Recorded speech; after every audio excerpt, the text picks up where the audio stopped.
Coach, I know you don't really like to get hung up on the label of starters, whatnot for your cornerbacks. I felt like called starters. Chris Carr's been a guy who's seen more playing time this year than he did last year. What are his strengths? What has he done to kind of show that he's able to play and be effective?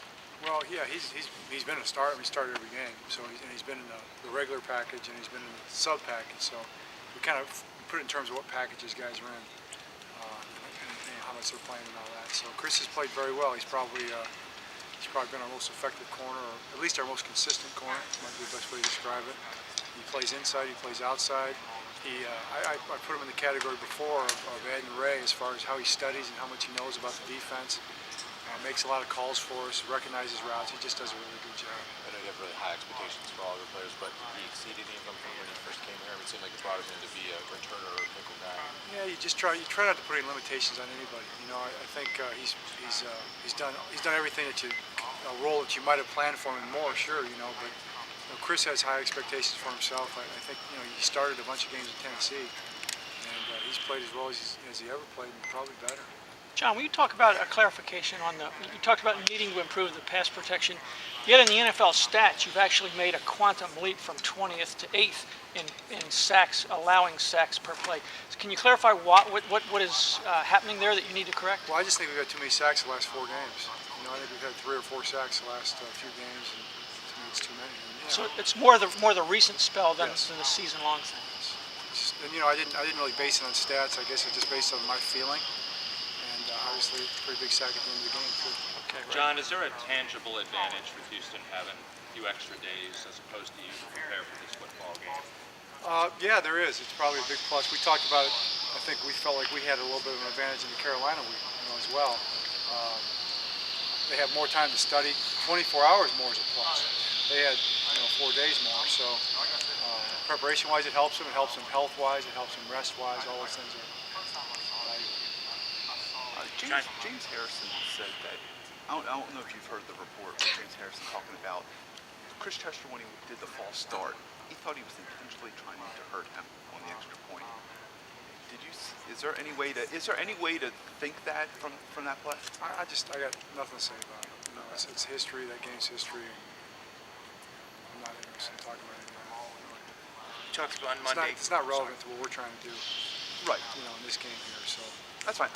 When another team accuses you, I just want to give you a chance. I could care less what he thinks. You talked Monday about improving the running game. You've gotten everything you wanted out of Ray Rice thus far, and Houston ranks 32nd against the pass. A good time to run or pass this week? It's a good time to run and pass, Dave. We like to do both effectively. That's the goal. And previously, Ray Rice's numbers are down, but probably, would you say, because you guys have passed a little bit more this year? No, actually, we've run more this year than we did last year at this time. So we just have our yards per carry is probably the issue in the run game more than anything. We just have to run better, more effectively. That's our goal, and it's important because it opens up everything. I mean, if you can run effectively, it opens up pass game, helps you protect. All of it. It all ties together. John, would you talk about your preference in when? I mean, when or what circumstances are ideal for the no huddle? When you like to do that, or can you give any insight into? No. No, I wouldn't do that. Why would I want to do that? No. Can you talk about how much you have run no huddle? Are there any percentages? I don't have a percentage off the top of my head. Okay. Are you where you want to be with no huddle as far as percentage of what you're doing? I don't have a target for it. Don't have a target for it. Okay. Coach, there's a lot of physical wide receivers. Andre Johnson seemed probably one of the most physical wide receivers, especially what he's doing on one bad ankle, basically. Excuse me? Just about Andre Johnson, how big of a physical wide receiver here he's having a bad ankle so far this year. All right, sure. It doesn't look like he's playing on a bad ankle to me, and he's very effective. He's the 4th, I think, or 5th leading receiver in the league. He's their go-to guy in every down and distance situation. He and Foster. Obviously, they're getting Owen Daniels back. That's going to be a big plus for him. He was in earlier. He's in that mix. Those 3 guys get the ball a lot. So he's just a premier elite wide receiver in this league. Size, speed, hands, tough. He'll block you. High character guy. Had him in the Pro Bowl a couple years ago.